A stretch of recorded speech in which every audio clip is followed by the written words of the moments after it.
வணக்கம். ஆட்டத்தோட கடைசி ரவுண்ட் நினைச்சு பேசிக்கிட்டு இருக்கீங்க. ஆனா ஆட்டமே இனிமேதான் தொடங்க போகுது. நமது உடல் 5 பஞ்சபூதங்களினால் உருவாக்கப்பட்டுள்ளது.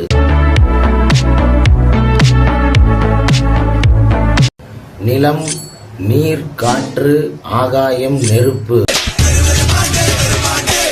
5 பூதங்களின் கலவையே இந்த மனித உடல். வானத்துல சுத்துதடி 9 நவகிரகம், பூமியில எடுத்து வந்தே தலையில தான் தரகம். 5 பூதங்களும் எப்போதும் சமநிலையில் இருக்காது. ஒவ்வொன்றும் மாறிக்கொண்டே இருக்கும். ஒவ்வொரு பூதமும் சதவீதம் மாறும் பொழுது நம் உடலில் பல மாற்றங்கள் ஏற்படும்.